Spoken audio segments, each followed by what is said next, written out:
Okay? Now, we talked about the spare tire, but I want you to look, Charles, around the trunk deck bottom. And look around down in the bottom corners. Do you see any type of rust, stains, anything that would look abnormal like we've had a leak in the bottom of the trunk? Pull this back. Go ahead and pull this back if you can, Charles. No, that's real clean. Looks pretty good, right? Yeah, it looks real good. I would absolutely agree. Charles, if you would, pick that side up. Slide it back in. Excellent, excellent. All the way to the back. Looks like you've done that before. First time. First time. Now, also, Charles, has your Cobalt been hit from behind? Same as we did as the front, right? It's a big question mark, right? Right. We want to look at overspray like we did in the front. We want to make sure the bolts match. Those type of indicators up and around the trunk area. So I want you to start on that side. I'm going to look on this side. Do you see anything like that that would indicate that we've got anything like that going on? Even if you can, pull the padding back. Look behind that. You see anything in there at all? No, I don't. Look around a lot of times too with the weather stripping. Okay. You can pick up some indicators there. Do you see anything at all that looks like overspray? No, I sure don't. I would agree. Do me a favor, Charles. Take your trunk and just go ahead and pull it all the way down. Pretty solid, right? Feels good. Charles, same as we did in the front, let's look in the back. We want to look at the seams around the trunk deck itself. Does it look like we're real offset? Is one higher on one side than the other? How does it look?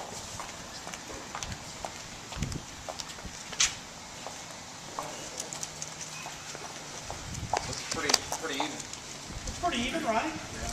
Nothing goofy going on there. Not too bad. Not too bad. Don't forget about your magnet too, okay? Just stay to the back if you would. Stay to the back. Okay?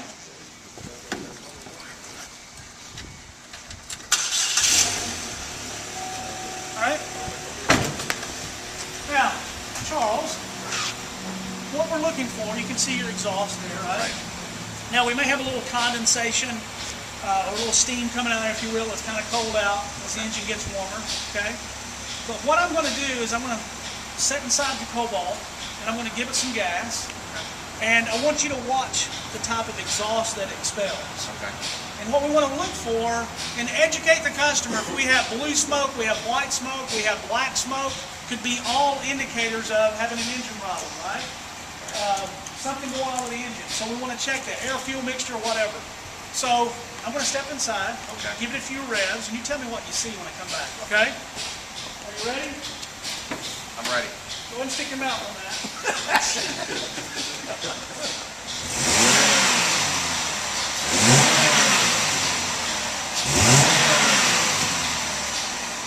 What'd you see?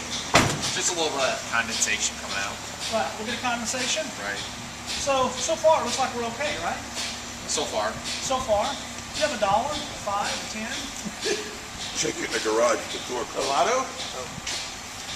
No, I sure don't. No? Okay, let's see if I got it. I've got a 5. How's that? All right. Charles, what we want to check is, and this is an old school technique, but I think it's still relevant today, okay?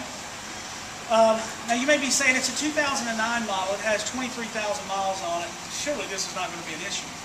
But an old school technique, if we have maybe a bad set of valves on the engine, a lot of times when you look at compression, it will take, what should happen is when we put this pipe up to the exhaust, it'll flutter out like this, right? If we've got a problem, it's going to take this 5 and it's going to kind of suck it in and make a popping noise. Okay. Like that, okay? Want to hear that again? You do good. All right. I want you to stand on this side. Does that work like with 85-year-old women too, like with buying cars? I want you to take it, and here's what I want you to do.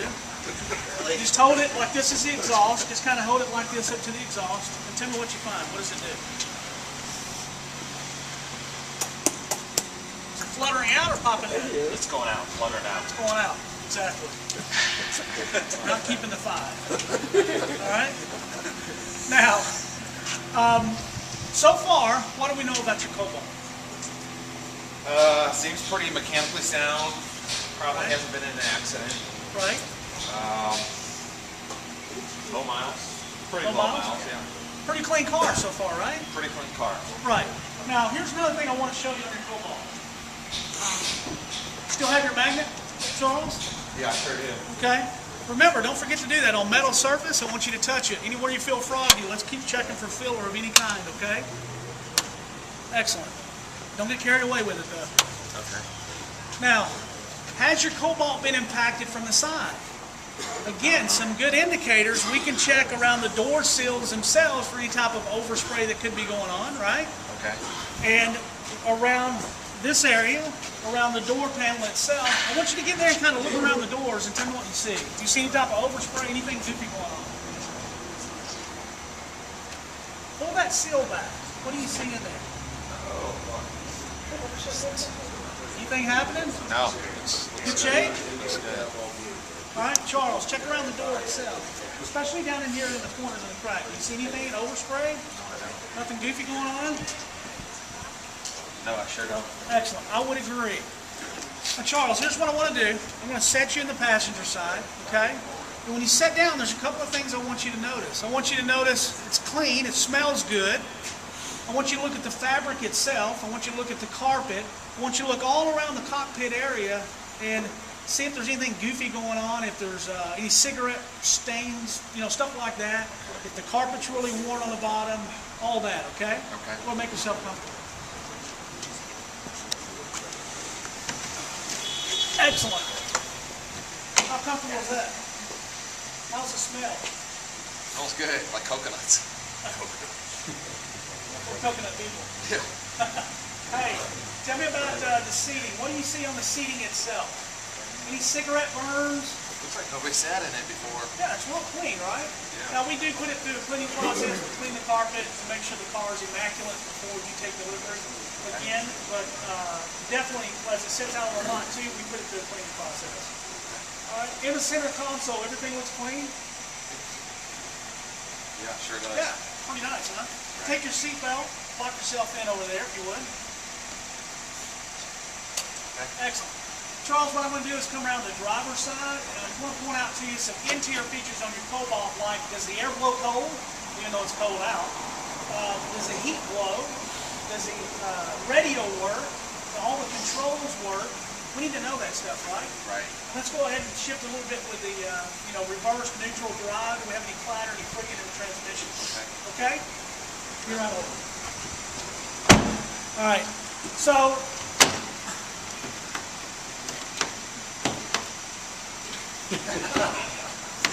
I'm coming around to the driver's side, all right? Like I said to Charles, my objective is check the air, check the heat, check all the controls. A little bit different than the new car presentation. I also, when Charles gets back to the driver's side, is the pedal wear consistent with the mileage that's on the Cobalt? If it's got 23,000 miles and you look at the pedals and you can see the metal surface around the edge of the brake pedal, you know, it could be the guy's got steel boots that he wears, you know, he's constantly kicking the side of the pedal. Could be, yeah, but it could be an indicator that the mileage doesn't match the vehicle. It's been rolled, something goofy's going on. That in the nutshell is a used car presentation. What are your thoughts?